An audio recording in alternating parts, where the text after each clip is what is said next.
স্বামী শান্তিঘনানন্দজি মহারাজ আজকের আমাদের গড়িয়া শ্রী রামকৃষ্ণ সেবা সঙ্গে উপস্থিত। আসলে যেটা প্রথমে বলেছিলাম যে একটু ওলট পালট হলো, পিছনে একটা আগে চলে এলো, আবার আগেরটা পিছনে গেল। যেটা আমাদের প্রথম প্রোগ্রাম ছিল ওইটা হয়তো ঠাকুর রাখলেন, আর মহারাজজিও সহায়তা করলেন এর সাথে। তবে মহারাজজির আগে যখন ধকল গেছে, সত্যি কথা আমাদের সঙ্গীত তরফ থেকে মহারাজজিকে যে বলার ভাষা নেই। উনি আজকে এসেছেন পুরো মালদা থেকে, তারপরে ট্রেন লেট, নানান পথের বিভ্রাট এইসব কাটিয়ে এই গড়িয়ার একটা প্রান্তে আসা, এটা কিন্তু আমাদের একটা বড় পাওনা আজকে। আর সঙ্গে আরো বড় পাওনা যেটা বললাম, আজকের এই মাতাজির আরতি, এই আমাদের যে স্বপ্নাপ্রাণা মাতাজি যে সুন্দরভাবে আরতি করলেন, এটা মহারাজ একটু বাড়তি পাওনা হলো আজকের আমাদের। যাক, এই আজকের মহারাজের কাছে যে বিষয় উপস্থাপনা করা হয়েছে সেটি হলো মায়ের কথা। তো আমরা শুনেছি, সেই মায়ের কথাই আলোচনা হবে আরো নতুন আঙ্গিকে, নতুন ভাবে। পূজ্যপাদ শ্রীমৎ স্বামী শান্তিঘনানন্দজি মহারাজের কাছে আমরা তো চলে যাবই। তার আগে আমাদের শ্রীমতী ভারতী সরকার যে একটা কবিতা উনি নিজে লিখেছেন, সেই কবিতা কয়েকটি লাইন পাঠ করবেন। আর ওই কৃতিকা পাত্র, এরা তোমরা কেউ এসেছো? আসেনি না? প্রবলেম হয়ে গেছে, ওদের অ্যাক্সিডেন্ট হয়ে গেছে। মিতালি দেখছিলেন একটু মাইকের কাছে দাও, ভালো লাগছে। ঠিক আছে, তবে সুতপতি কাণ্ডর পরে ঠিক আছে। শ্রী শ্রী ঠাকুর মা স্বামীজি ও গুরুদেবের চরণে আমার ভুল অর্জিত প্রণাম জানাই। উপস্থিত মহারাজজিকে জানাই আমার সশ্রদ্ধ প্রণাম। উপস্থিত মাতাজিদের জানাই আমার ভক্তিপূর্ণ প্রণাম। উপস্থিত সকল ভক্তমণ্ডলীকে জানাই আমার আন্তরিক শুভেচ্ছা ও নমস্কার। আমি মহারাজ সম্পর্কে, এখানে অনেকেই ভক্ত এসেছে, ভক্ত বলতে সবাই ভক্ত, কিন্তু কয়েকজন ভক্ত আছে যারা অনলাইনে ক্লাস করেন মহারাজের। তবে সেই সুযোগটা আমিও কিছুদিন হলো, কয়েক মাস হলো পেয়েছি। তো সেই সম্পর্কে, মহারাজার সম্পর্কে যে অনুভূতি আমার হয়েছে সেইটুকু ওনাকে শ্রদ্ধা জানিয়ে লিখেছি। গড়িয়া শ্রী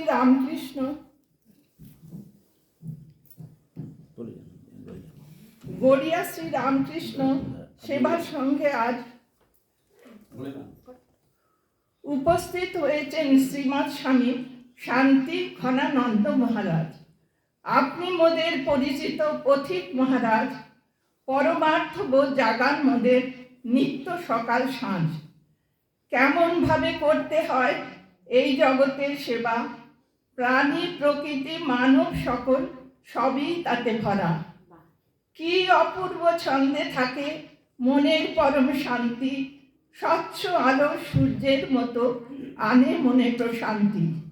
মিষ্টি কথার বাক্যে থাকে সঠিক পথের দিশা, সার্থক হয় তাই প্রতিদিন সারা দিনের পথ চলা। স্বাগত জানাই মহারাজজি শ্রদ্ধা ভক্তি মনে, ধন্য হলাম আজ সবে মোরা আপনার আগমনে। প্রণাম মহারাজ। ধন্যবাদ শ্রীমতী ভারতীজিকে প্রণাম জানিয়ে নেব, তারপরে আলোচনায় যাব। আপনারা সবাই একসঙ্গে প্রণাম মতো করবেন, আমার দিকে তাকিয়ে নয়, ঠাকুরমা সামনের দিকে তাকিয়ে। আর তার আগে বলবো সবার কাছে, যেটা এখন আমাদের নিজের জীবনের থেকেও বেশি প্রিয়, সেই জিনিসটাকে চুপ করিয়ে দিন, কিছু সময়ের জন্য সাইলেন্স করে দিন, আর না হলে বন্ধ করে দিন। আমাদের একজন মহারাজ বলতেন, গলা টিপে দিন, গলাটা টিপে দিন, একটু শান্ত করে রাখুন। কেননা মোবাইলে এই মানে আলোচনার মাঝে মোবাইল বেজে উঠলে খুব প্রবলেম হয়। নিহারবাবু বসুন, আপনি থাকবেন তো এখানে? হ্যাঁ, আমি আছি এখানে। সব সাইলেন্ট মোড।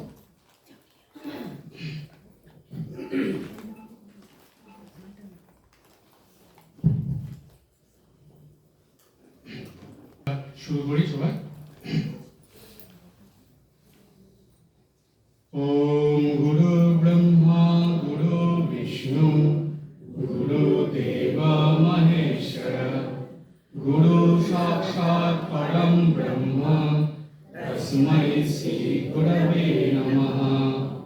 ওম স্থাপকায় চ ধর্মস্য সর্বধর্ম স্বরূপিণে অবতার रामकृष्णाय ते नमः। यथाग्निर्दाहिका शक्ति रामकृष्णे स्वीकार्या सर्वविद्या स्वरूपाङ्गां शारदां प्रणमाम्यहम्। नमः श्री यतिराजाय विवेकानन्दसूरये सच्चित्सुखस्वरूपाय स्वामिने तापहारिणे। সবার প্রথমে ঠাকুরমা স্বামীজির চরণে শতকোটি প্রণাম, গুরুদেবের চরণে শতকোটি প্রণাম, এখানে উপস্থিত মাতাজিদের আমার প্রণাম এবং এখানে উপস্থিত সকল ভক্তমণ্ডলীকে আমার ভক্তিপূর্ণ নমস্কার। এবং তার সঙ্গে অনেক ধন্যবাদ যে এতটা সময় অপেক্ষা করে থাকার জন্য। আসলে এমন পরিস্থিতি হয়েছে যে যেটা আমার নিজের হাতে ছিল না, ওটাই সম্পূর্ণ মানে দৈবী অধীন, মানে ঠাকুরমা স্বামীজির ইচ্ছার উপরই এটা ছেড়ে দিতে হয়েছে।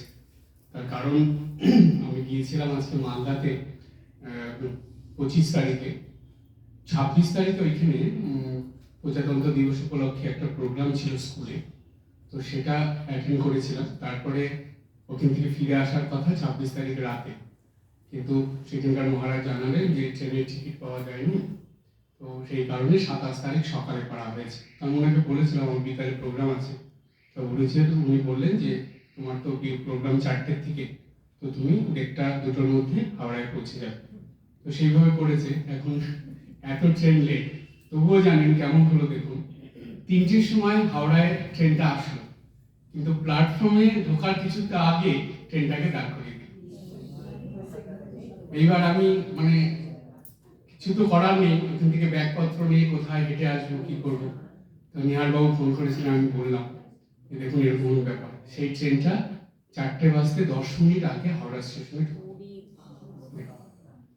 তো এই হলো আমাদের, এগুলো মেনে নিতেই হয়। যাই হোক, তো তার মধ্যে প্লাস পয়েন্টটা কি হলো জানেন আপনাদের, এই সবুরে ম্যাপ বলে না, আপনারা কিন্তু খুব সুন্দর একটা সন্ধ্যা আরতি, সন্ধ্যা এক জায়গায় সবাই উপভোগ করলেন। তো যাই হোক, আমি সময় বেশি নেব না আপনাদের, 6:30টায় শেষ করব। তো কেননা সবারই বাড়ি যাওয়া আছে। না রান্না বান্নার কোনো অসুবিধা হবে না, আপনারা কি রান্না বান্নার সময় মতন করতে পারবেন। এখন আমরা একটা নতুন প্রসঙ্গ আলোচনা করি, যেটা আমাদের প্রতিদিনের জীবনে খুব প্রয়োজনীয়। সেই প্রসঙ্গটা কি, এটা কথা বলি। সারগাছিতে স্বামী প্রেমেশানন্দজি মহারাজ ছিলেন। তো সেইখানে মহারাজের কাছে অনেক ভক্তরা যেতেন। স্বামী প্রেমেশানন্দজি মহারাজের কথা আপনারা জানেন, যে মহারাজ কিন্তু মায়ের কাছে যেতেন। মহারাজের নাম ছিল ইন্দ্রদয়া। তো ওই যে আজি কোকিল কুজনে গানটা আছে না, ওই গানটা কিন্তু মহারাজের লেখা, মহারাজের নিজের সুর দেওয়া। মার কাছে গেলে মা ওই গানটা শুনতে চাইতেন। তো প্রেমেশ মহারাজ যখন গান করতেন তখন মা চুপ করে শুনতেন, একটুখানি তাকিয়ে থেকে মা চোখ বন্ধ করতেন, মার চোখে টপ টপ করে জল পড়ত। তারপরে যখন গানটা শেষ হয়ে যেত, মা স্তব্ধ হয়ে একদম পাথরের মূর্তির মতো বসে থাকতেন, মানে কোন জগতে চলে গেছেন। তাকালেও তার চোখে, তার দৃষ্টি দেখে মনে হতো তিনি অন্য জগতে আছেন, এই জগতে নেই। তো এত বিখ্যাত গান এটি, ওটা কিন্তু প্রেমেশানন্দ মহারাজের লেখা। তো প্রেমেশানন্দ মহারাজ সারগাছিতে আছেন, অনেক ভক্তরাই আসতেন তার সঙ্গে দেখা করতে। একদিন একজন ভক্ত প্রেমেশানন্দ মহারাজের সঙ্গে দেখা করতে এসে মহারাজকে বলছে, মহারাজ আমি একটা জিনিস আপনার কাছে চাই। তো বলছে কি জিনিস? বলছে আপনি আমাকে একটা ছবি দেবেন। তো ছবি? কার ছবি? বলছে আপনার ছবি। ঠিক আছে, তুমি কবে চাও? না আপনি যেদিন নেবেন। ঠিক আছে, তুমি আগামীকাল এই সময়, মানে বিকেলবেলা এই সময় এসে নিয়ে যাবে। ঠিক আছে মহারাজ। তো গেছেন, মহারাজ যেখানে বসতেন, তো মহারাজের পাশে একটা ছবি রাখা উল্টে। তো ভক্ত গেছে, গিয়ে প্রণাম করে দেখেছে, দেখছে যে মহারাজের পাশে ছবি রাখা, তার তো খুব আনন্দ। তো কথা বলে বলছে, মহারাজ দিন ছবিটা দিন। তো মহারাজ ছবিটা একটা কাগজের মধ্যে দিয়ে দিয়েছে, বলছে নেই। তো বলছে যে মহারাজ বলছে এই ছবিটা বাড়িতে গিয়ে দেখবেন, এখানে খুলবেন না, বাড়িতে গিয়ে দেখবেন, তার ওইখানে বাড়িতেই খুলবেন, ঠিক আছে? তো উনি নিয়ে গেছেন, নিয়ে গিয়ে বাড়িতে যখন খুলেছেন, খুলে দেখছেন ঠাকুরের ছবি। তো উনি ভাবছেন যে কি ব্যাপার, আমি চাইলাম মহারাজের ছবি আর আমাকে দিল ঠাকুরের ছবি। তো উনি ঠিক আছে রেখেছেন। তারপরে পরের দিন উনি মহারাজের কাছে গেছেন, গিয়ে মহারাজকে প্রণাম করে বলছেন যে মহারাজ এটা আপনি কেমন হলো? বলছে কেন কেমন হলো? বলছে আমি চাইলাম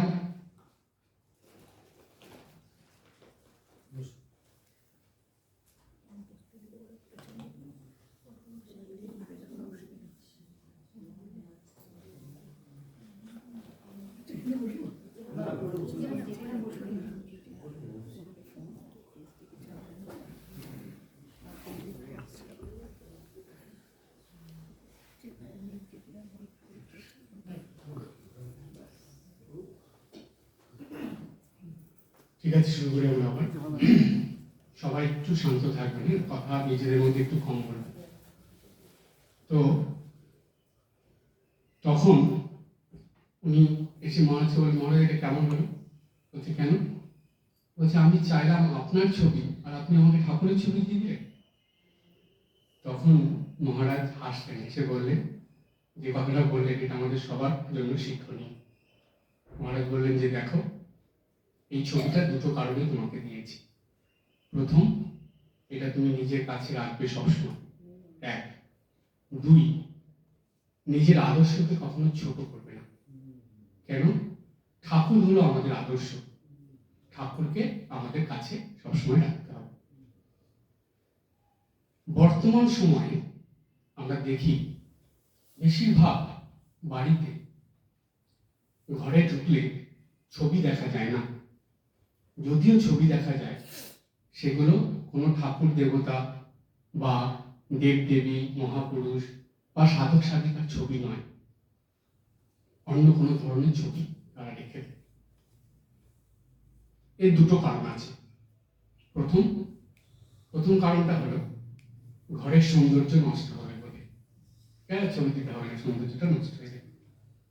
দ্বিতীয় কারণ হলো তারা এটা জানে না যে এই ছবি ঘরে রাখলে, এই ছবিগুলো দেখলে কি কি উপকার হয় আমাদের নিত্যদিনের জীবনে, সেটা তারা জানে না বলে তারা রাখে। যেটা আগেকার দিনের মানুষ জানতো বলে তারা কিন্তু ঘরে দেখবেন মহাপুরুষদের ছবি, দেবদেবীর ছবি, ঠাকুর দেবতার ছবি রাখে, ঘরে ঢুকলে দেখা যায়। এই প্রসঙ্গে এবার আমরা আসবো ঠাকুর মা স্বামীজির কথা। দক্ষিণেশ্বরে আপনারা সবাই গেছেন, ঠাকুরের ঘর দেখেছেন। ঠাকুরের ঘরে ঢুকেই একটু উপর দিকে তাকিয়ে দেখবেন চারিদিকে ছবি। ওই ছবিগুলো কিন্তু আপনাদের বলবো, ওগুলো কিন্তু সাক্ষী যে ঠাকুর ওই ঘরে ছিলেন। ওইখানে অনেক ছবি আছে যেগুলো ঠাকুর নিজে হাতে লাগিয়েছেন, জোগাড় করেছেন একে ওকে বলে, নিজে নিয়ে এসে ওয়ালে রেখেছেন। দক্ষিণেশ্বর ঠাকুর যাওয়ার পরেও ওই ছবিগুলো ঠাকুরের ঘরে ওইভাবেই রেখে দিয়েছে। আমি জানি না, একদিন দক্ষিণেশ্বরে ঠাকুরের ঘরে গিয়ে ঘন্টা খানেক ধরে শুধু ওই ছবিগুলোকে দেখেছি, আর ঠাকুর ওই ছবি নিয়ে যা যা বলেছেন সেগুলো ভেবেছি। মনে হচ্ছে যেন ঠাকুর সঙ্গে সঙ্গে আছে। এই ছবি সম্বন্ধে কি মনে হয় আমাদের? ঠাকুর কি এমনি এমনি ঘরে এই ছবিগুলো রেখেছিলেন? তার কি দরকার ছিল? আমাদের মনে হয় তো যে স্বয়ং ভগবান হয়ে, এত বড় সাধক হয়ে তিনি কেন এই ছবিগুলো রেখেছিলেন? চারিদিকে, ঘরের চারিদিকে ছবিগুলো আছে, বিভিন্ন রকমের ছবি। মনে আছে আপনাদের মাস্টারমশাইকে বলেছিলেন যে পাখি ডিমে তা দিচ্ছে, ওই রকম ছবি জোগাড় করে দিতে। কেন? ঠাকুর বললেন, দেখবেন কথামৃতে অনেক জায়গায় আছে যে এই ছবি দেখলে আমাদের যার ছবি দেখি তার কথা চিন্তা হয় এবং মনে সেই ভাবে উদ্বেগ হয়, আমরা সেটা ভাবি। এই ভাবতে ভাবতে কি হয়, মনে শুদ্ধতা পবিত্রতা চলে আসে, এবং ওই শুদ্ধতা পবিত্রতা নিয়ে যখনই আমরা সাধনা করব, সেটা ঠিক ঠিক সাধনা করব। দেখুন, একটা ছোট্ট জিনিস, একটা ছবি, তার থেকে সেটাকে কিভাবে আমাদের মনকে ভগবানের দিকে নিয়ে যাচ্ছে। ঠাকুর বললেন, ওই ছবি দেখলে ঈশ্বরের উদ্দীপনা হয়। ঠিক এই কথাটা আছে, ছবির মাধ্যমে দেব দেবীদের উদ্দীপনা হয়।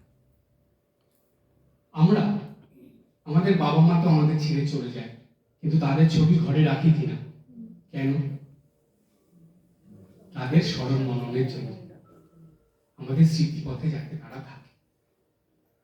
আচ্ছা, ঠাকুর তো এই কথা বললেন, ঠাকুর রেখেছিলেন। স্বামীজির কথায় আসি, মনে আছে ক্ষেত্রীর ঘটনা? ক্ষেত্রীতে স্বামীজি রাজা, ওই যে ছবি, ওইখানে স্বামীজি কি বলেছিলেন রাজাকে? যে ছবিটা হলো, আমরা যাকে শ্রদ্ধা ভক্তি সম্মান করছি, ভালোবাসছি, তার উপর আমাদের মনের এগুলো অর্পণ করা, তাকে দেখে ভিতর থেকে এই ভাব আমাদের আসে।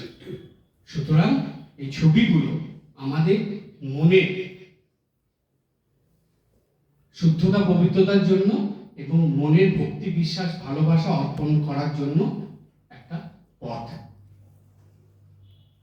বলছে, মানুষের মধ্যে জন্মের সময় থেকে ভগবান কিছু কিছু জিনিস দিয়ে দেয়। কেমন জানেন? যেমন মোবাইলের মধ্যে ইনবিল্ট কতগুলো জিনিস থাকে না, আমরা পেয়ে যাই। হ্যাঁ, মোবাইল খুললে থাকে। ঠিক তেমনি ভগবান আমাদের মধ্যে দেন। কি কি দেন? যত দৈবিক গুণগুলো আছে এগুলো ভগবান দেন।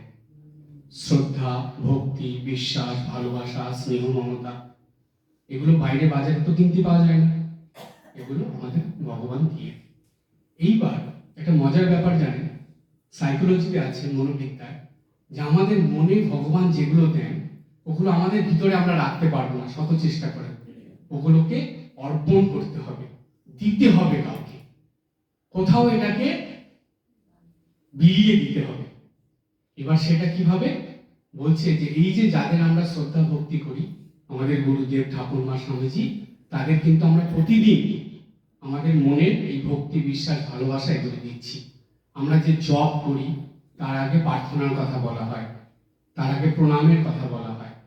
এই যে প্রণাম করা, নমস্কার করা, এগুলোর মানে কি?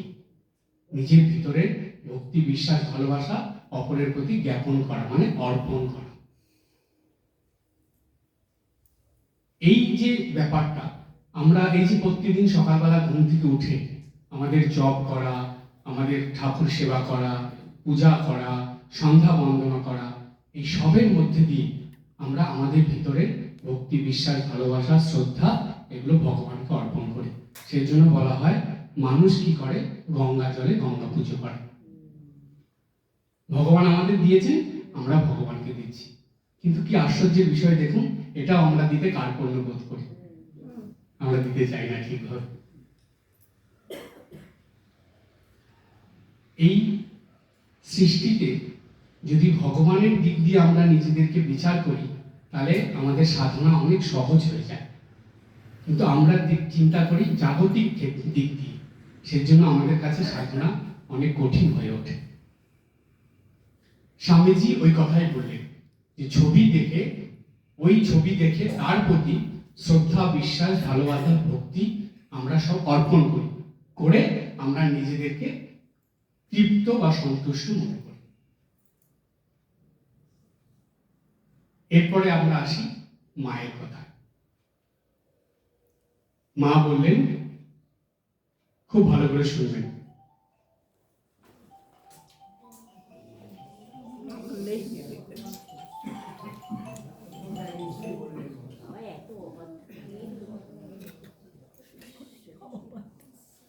মা বললেন, আস্তে আস্তে ছায়া আর কায়া সমান,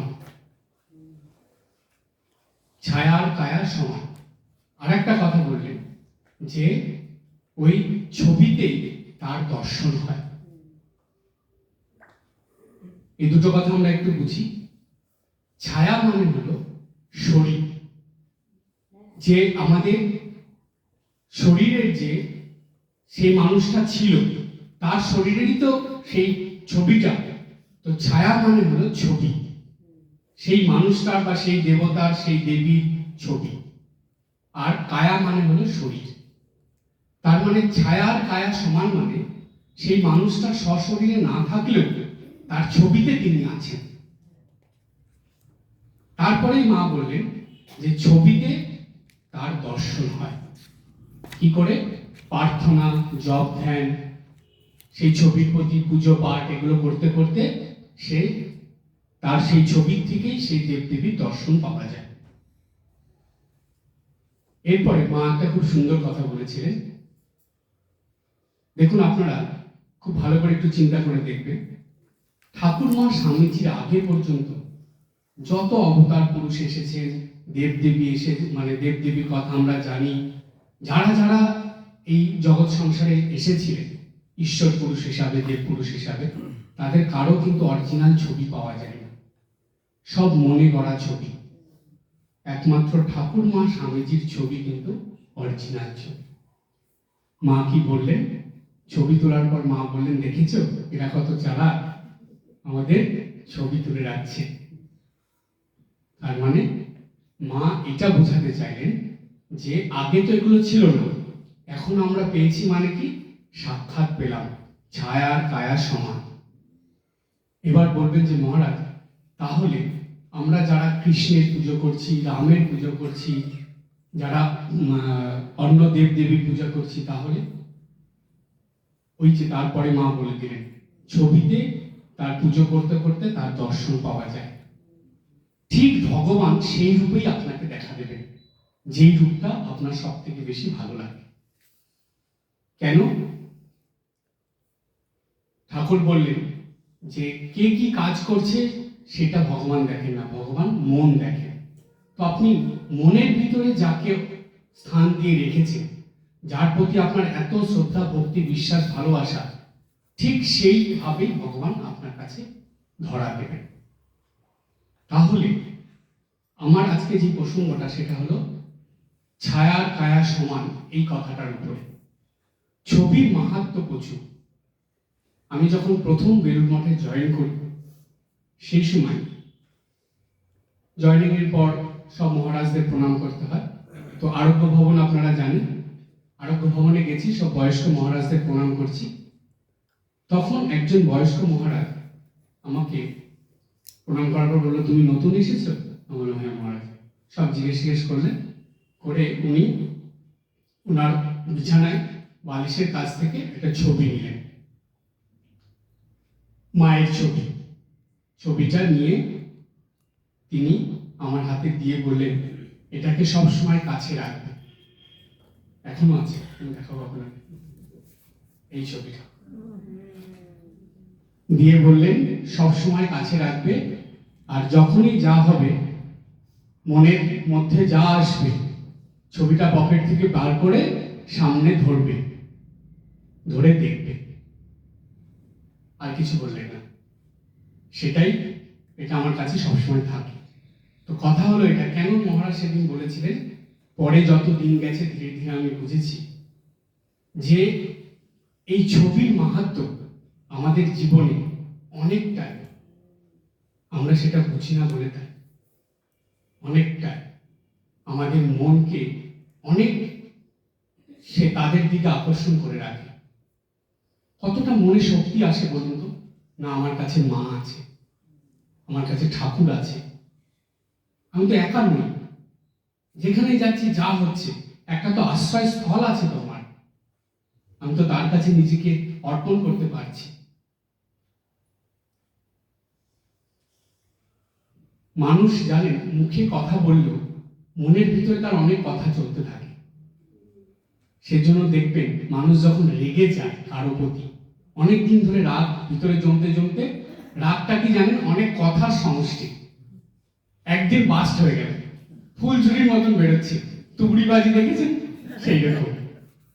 কি করে হয়? আমি দেখেছি একজন ভদ্রমহিলা খুব শান্তশিষ্ট, ধীরে সুস্থে কথা বলেন, কিন্তু রেগে গেলে তাকে বোঝাই যাচ্ছে না যে তিনি সেই মানুষ, মুখ দিয়ে এত কথা বেরোচ্ছে। তার মানে ভিতরে এগুলো জমা থাকে। ঠিক তেমনি আমাদের ভিতরে অনেক কিছু স্টোর হয়, সেগুলোকে একটা জায়গায় দিতে হবে। কাকে দেব আমরা? যে আমাদের সঙ্গে থাকবে, ঠাকুর থাকবে, মা থাকবে, তাকে দেব তো। গুরুদেব থাকবে, এতে কোনো অপরাধ নয়, এতে দোষ নয়। মানে মহারাজ আমাদের মনের এই খারাপগুলো দিয়ে দেবো? আচ্ছা আমি একটা কথা বলি আপনাদের, ড্রেনের জল যখন এসে গঙ্গা জলে পড়ে, সেটা কি আর ড্রেনের জল থাকে? থাকে না। সেই জন্য মনের এই জিনিসগুলো যখন আমরা মায়ের কাছে দেব, তখন ওটা আর খারাপ থাকে না, ওটা ভালো হয়ে যায়।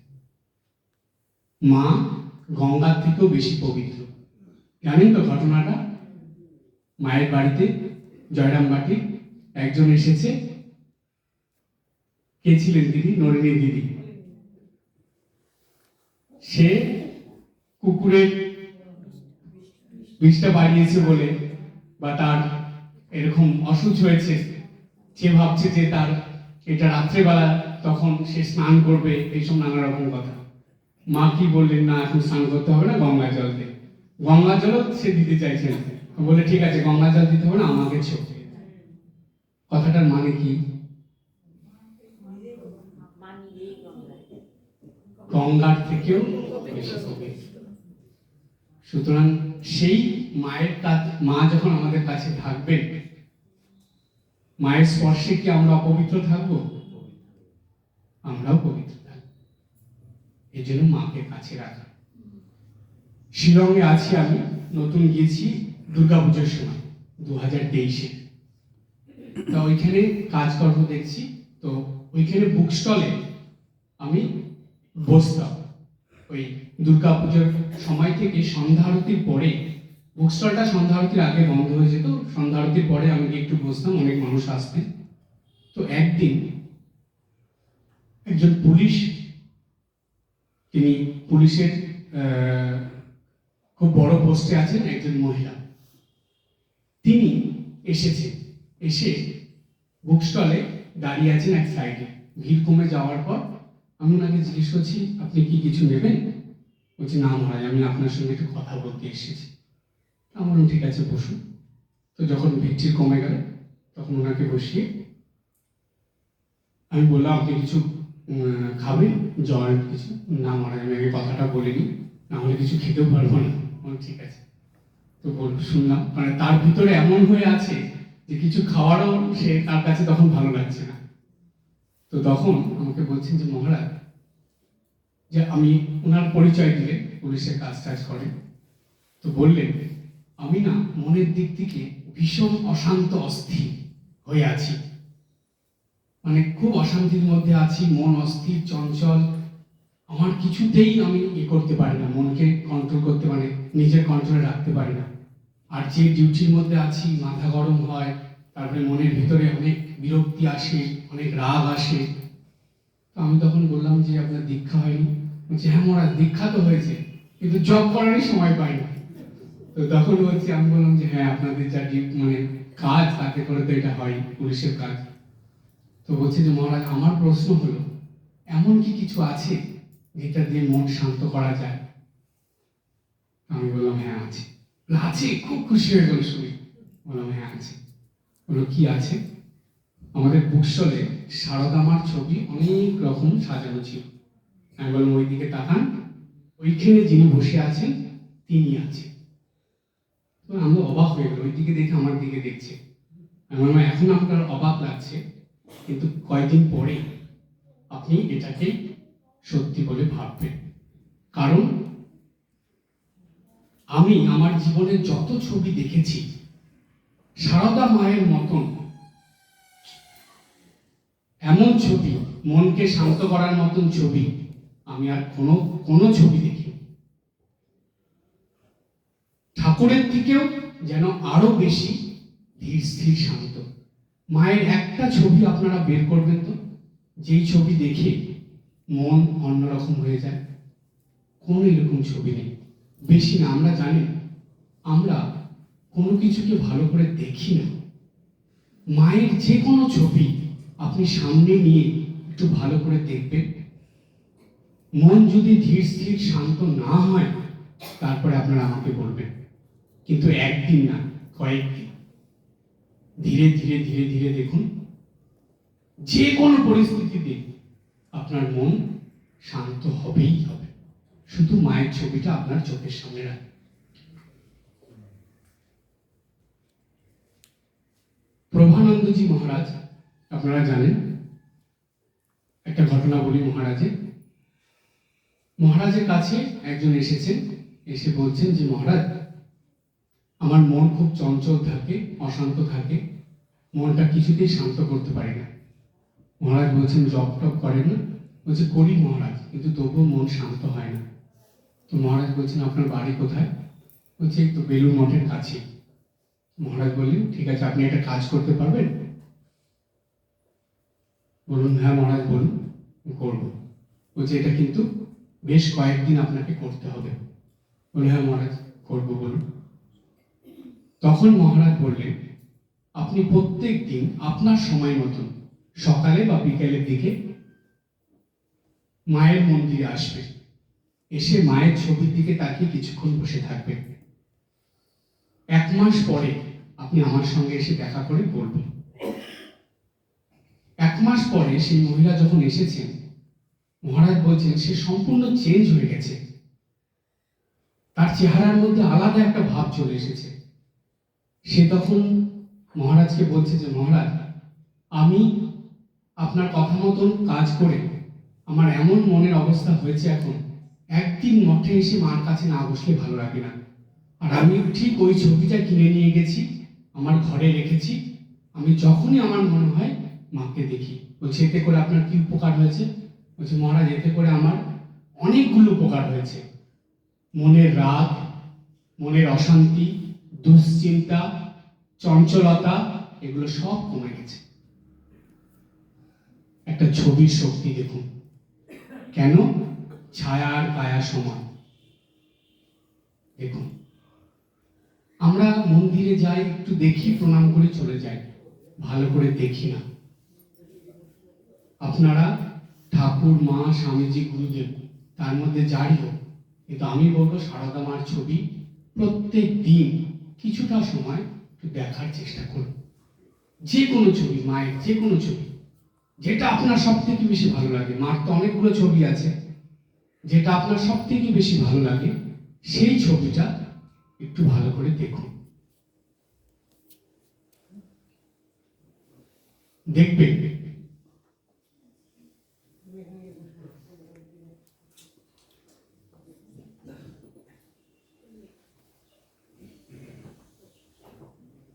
ছবিগুলো, মায়ের এতগুলো ছবির মধ্যে যেটা আপনার সব থেকে বেশি ভালো লাগছে সেই ছবিটা দেখলে দেখবেন মন কিভাবে শান্ত হয়, কোনো বিরক্তি আসে না।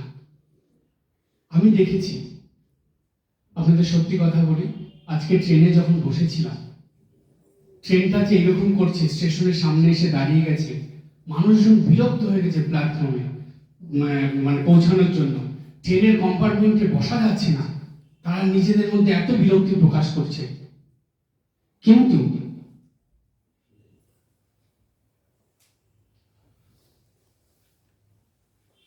কিন্তু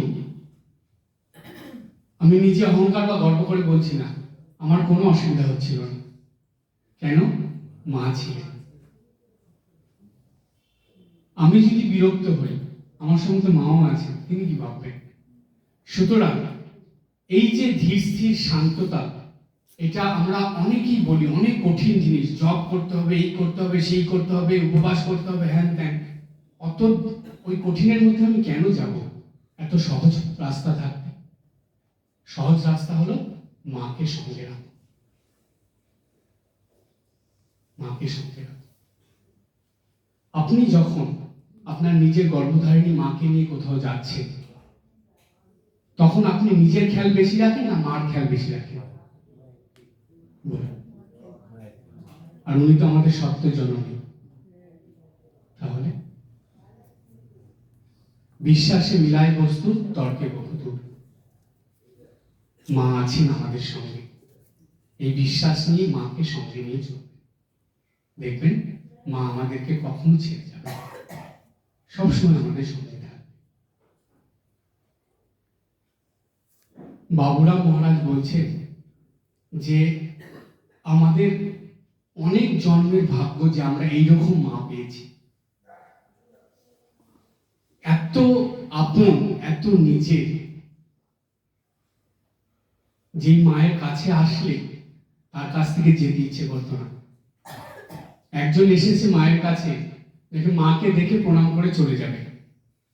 তো মা তখন বললেন, বাবা একদিন থেকে যাও, মায়ের কাছে এসেছে একদিন থেকে যাও।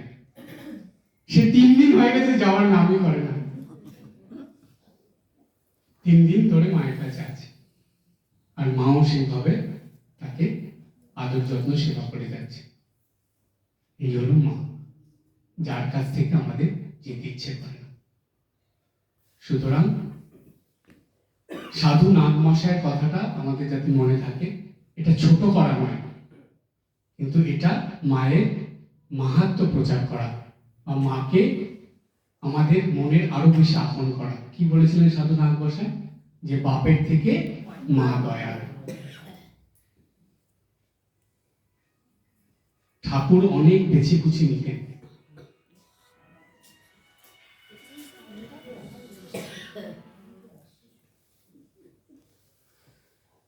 ঠাকুর অনেক বেছে কুচি নিতেন, কিন্তু মা সেই সবের মধ্যেই যেতেন না।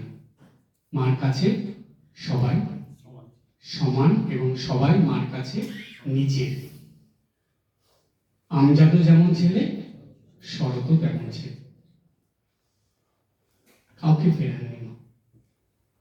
বিষ্ণুপুরের স্টেশনে বসে একজন কুলিকে দীক্ষা দিয়ে দিলেন মা। স্থান, কাল, পাত্র কিছু বিচার করলেন না। মা কি বলেছিলেন গোলাপ মাকে? যে মার কাছে ছেলে ছেলে। তার মানে আমাদের মার কাছ থেকে এই শিক্ষা বা মার কাছে পৌঁছানোর এই শিক্ষা সব থেকে সহজ হলো মার ছবি সঙ্গে রাখা এবং মার ছবি দেখে আমাদের দিন শুরু করা, মার ছবি দেখে দিন শেষ করা এবং মার ছবিকে নিজের মা বলে তার কাছে থাকা। কতটা ভালো লাগে বলুন তো, যে আমরা মার কাছে আছি। শুধু এই কথাটা ভাবা। সেই জন্য আমি সব জায়গায় যে কথাটা বলি, আমি নিজেও যেটা ভাবি আপনাদের সেটাই বলছি। আপনারা আজকের থেকে সবাই এই ভাবনাটা প্রত্যেক দিন একবার ভাববেন, যে আমরা মার কাছ থেকে এসেছি, মার কাজ করছি, আবার মায়ের কাছে ফিরে যাব। মায়ের কাছ থেকে এসেছি, মায়ের কাজ করছি, আবার মায়ের কাছে ফিরে যাব। এই ভাবনাটা সব সময় রাখুন, দেখবেন মুখে হাসি নিয়ে এই পৃথিবী থেকে যেতে পারবে। মুখে হাসি নিয়ে পৃথিবী থেকে যেতে পারবে। যে আমি আমার যে ফেবিকুইক আঠার মতন আটকে আছে আমাদের মধ্যে, সেটা থাকবে না। তখন সব মায়ের কাছে ছেড়ে দিতে হবে। ছোটবেলায় মনে আছে, আমরা যখনই কোথাও কিছু পেতাম, এসে কাকে দিয়ে দিতাম? মাকে দিতাম না?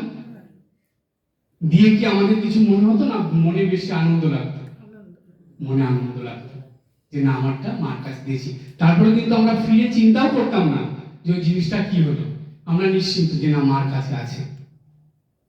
ঠিক এই ভাবটা জীবনের শেষ দিন পর্যন্ত ধরে রাখতে হবে, যে আমার সবকিছুই মায়ের কাছে অর্পিত।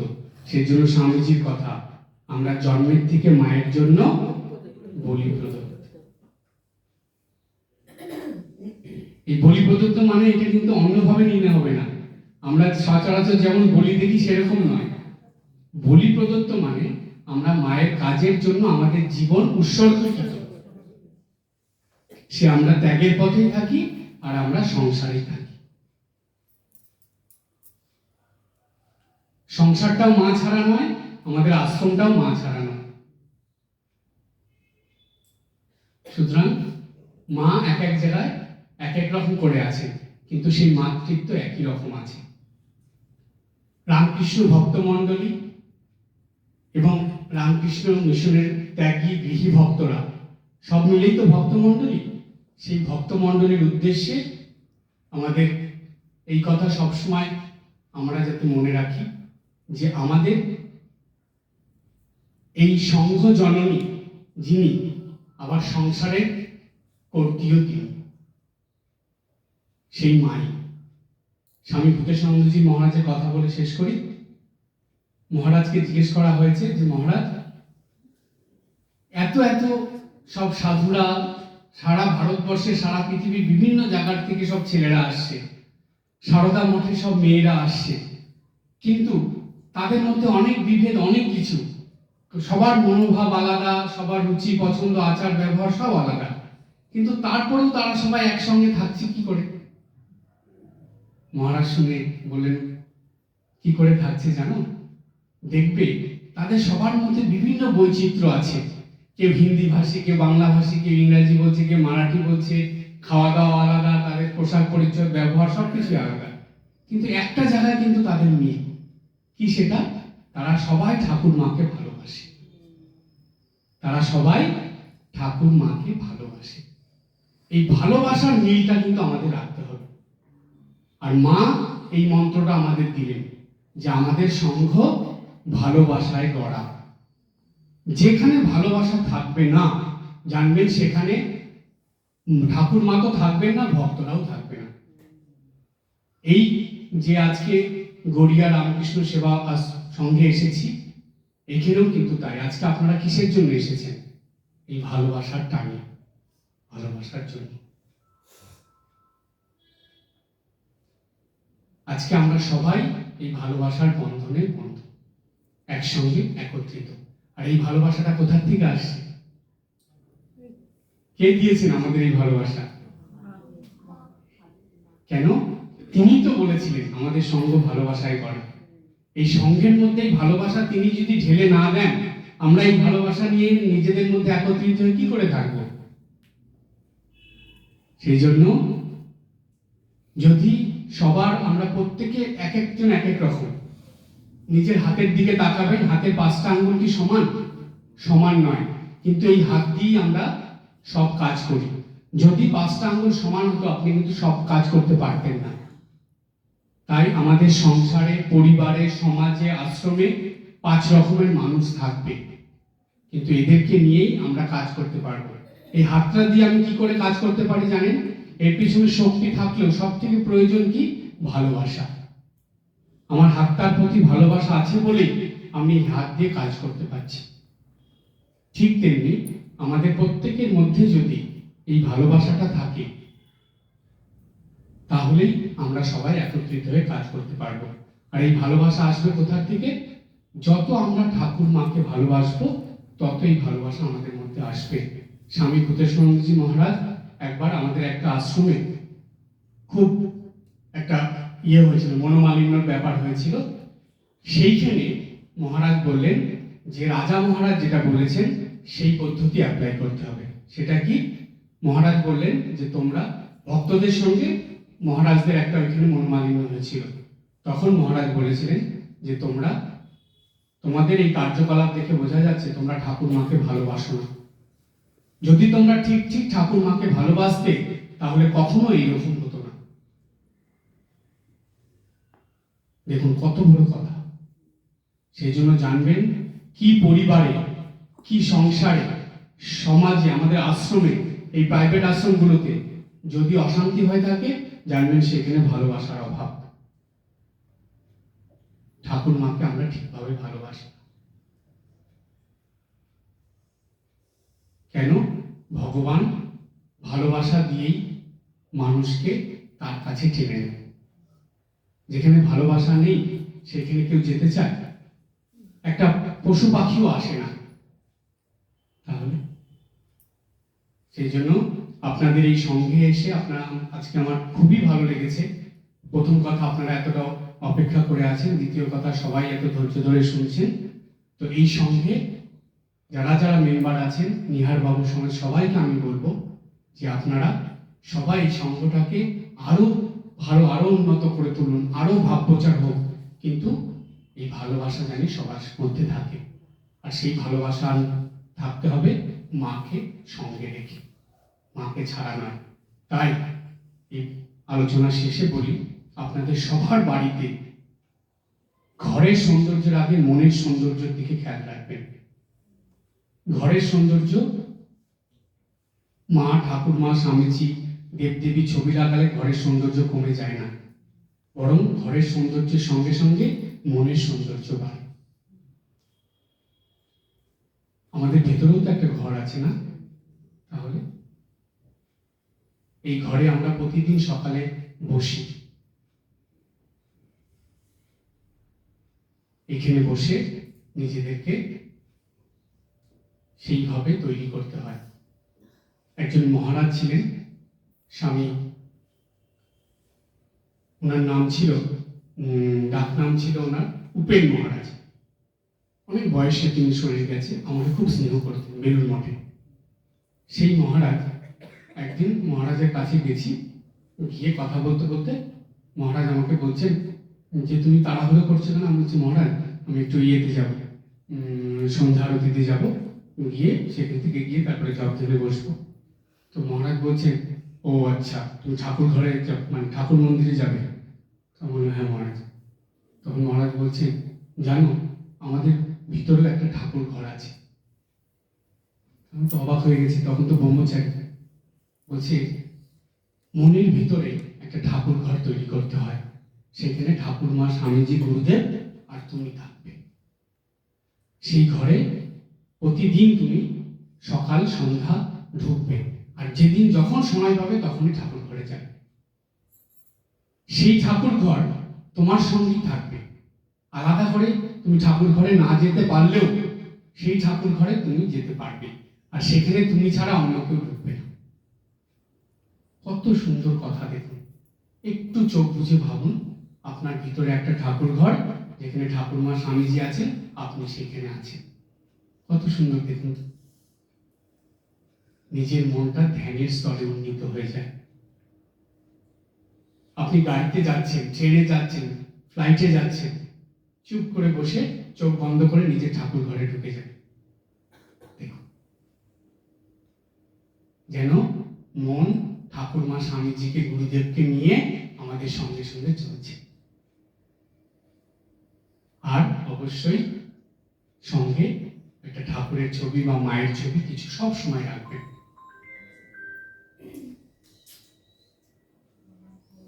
নিজেদের বাড়িতে এরকম ঠাকুরমা, স্বামীজি, গুরুদেবের ছবি অবশ্যই রাখবেন। ঠাকুর ঘরে তো রাখবেনই, আপনার শোয়ার ঘরে বা যেখানে বসেন এরকম জায়গায় যাতে চোখ পড়ে রাখবেন, কেন তাদেরকে দেখলেই মনের কিন্তু ভাব পরিবর্তন হয়ে যায়। মনটা যেন একটা আলাদা চিন্তার স্রোত পায়।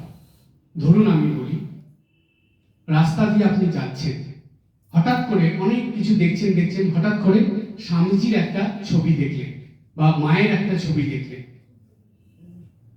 আমি দেখেছি, জানেন, একজন মহারাজের সঙ্গে গাড়ি করে আমি যাচ্ছি, কথা হচ্ছে, হঠাৎ করে একটা স্বামীজি স্ট্যাচু দেখলাম। দেখার পরে মহারাজ দেখলেন, দেখে আমাকে বলছেন কটা বাজে দেখো তো। আমি তখন বললাম যে মহারাজ এখন তো সন্ধ্যা আরতির সময় হচ্ছে, 6:45 বাজে। ঠিক আছে, না আমরা এখন খণ্ডন করি। কোথা থেকে আসলো দেখুন, যেই স্বামীজিকে দেখলো মনটা খণ্ডন ভব বন্ধনের দিকে চলে গেল, সঙ্গে সঙ্গে অন্য আলোচনা সব বন্ধ, খণ্ডন ভব আমরা গাড়ির মধ্যে করছি। দেখুন কোথার থেকে মন কোথায় চলে যায়। সেই জন্য ঠাকুর বললেন এই ছবি দেখলে মনে ঈশ্বরের উদ্দীপন হয়, তার মানে মনের ভিতরে শুদ্ধ পবিত্রতার চিন্তার স্তর চলতে থাকে। তাই আজকে আপনাদের কাছে এই বলা যে ছবি কিন্তু সাধারণভাবে নেবেন না, ছায়া আর কায়া সমান। মায়ের এই কথায় বিশ্বাস রেখে যে ছবি আপনার ভালো লাগে, সারদা মায়ের হোক, ঠাকুরের হোক, স্বামীজির হোক, গুরুদেবের হোক, রামের হোক, কৃষ্ণের হোক, যার ছবি হোক, সব সময় সঙ্গে রাখবেন এবং সেটার মধ্যেই মনটাকে, মনের একটা অংশ তার দিকে দিয়ে রাখবেন যে না, উনি আমার কাছে আছেন।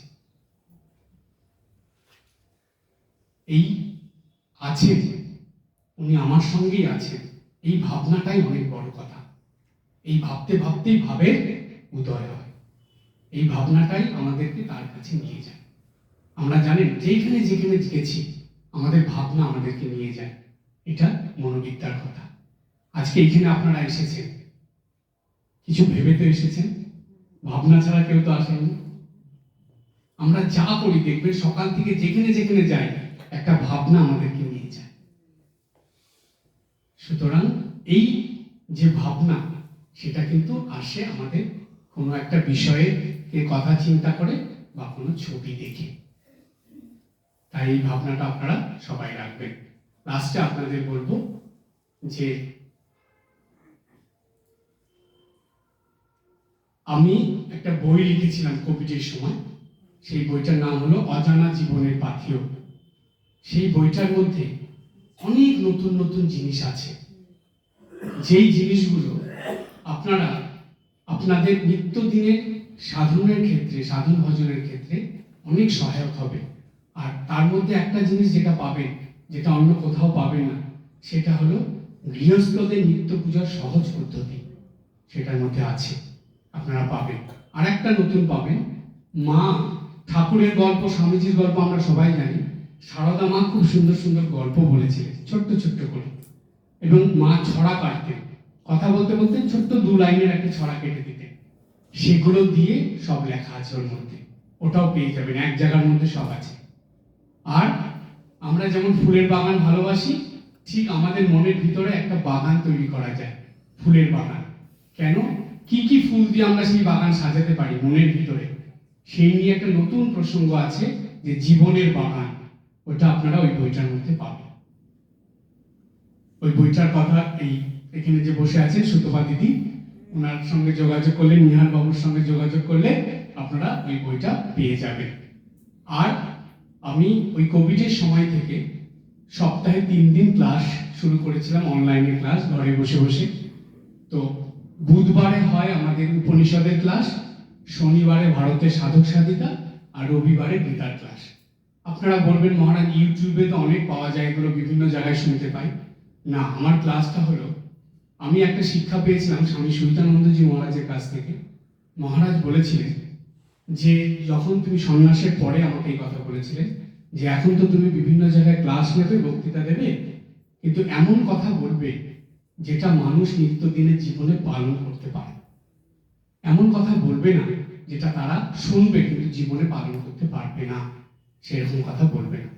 তাই কিন্তু আমি যেখানে বক্তৃতা দিই, এমনকি অনলাইন ক্লাসেও এই ক্লাসগুলো বলি, নিত্যদিনের জীবনের সঙ্গে যাতে মিলিয়ে আমরা চলতে পারি সেই রকম ভাবে ক্লাসগুলোতে আলোচনা করি। সেটা উপনিষদ হোক, সেটা গীতা হোক, আর সেটা ভারতের সাধক সাধিকাই হোক। ভারতের সাধক সাধিকা ক্লাসটা কি জানেন, একটা বই আপনারা পাবেন, তো ভারতের সাধক সাধিকা বই কিনতেই পাওয়া যায়, কিন্তু এটা সেটা নয়। এই ক্লাসটার মধ্যে ওই সাধক সাধিকাদের জীবন থেকে আমরা কি শিক্ষা পাই, যেটা আমাদের জীবনে কাজে লাগবে, সেটা নিয়ে আলোচনা করি।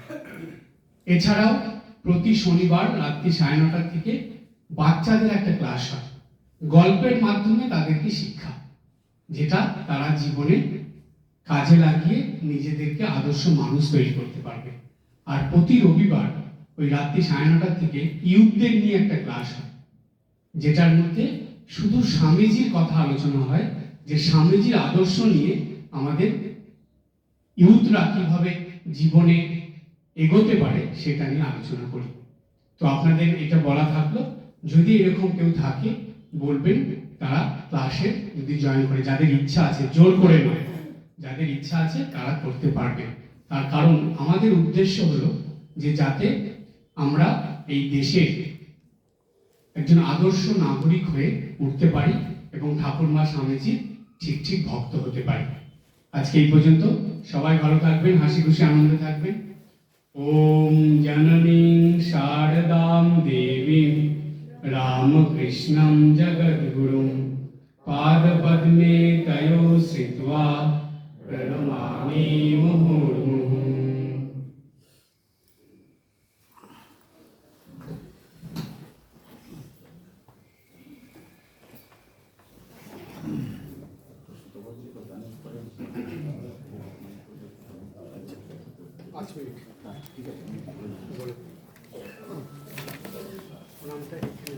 সাবিত্রী সীতার কাহিনী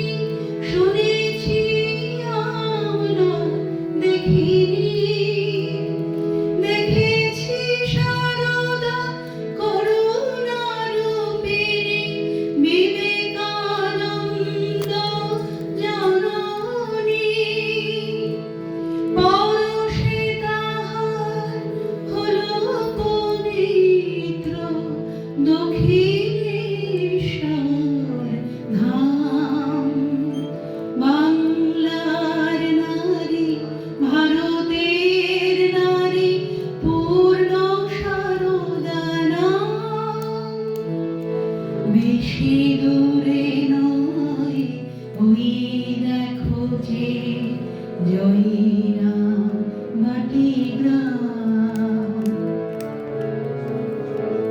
যাদের বিচার ছিল না কোজার সবই মারে সন্তান শত অসুখ সকলেরই মাথা জিবে যার শিব জ্ঞান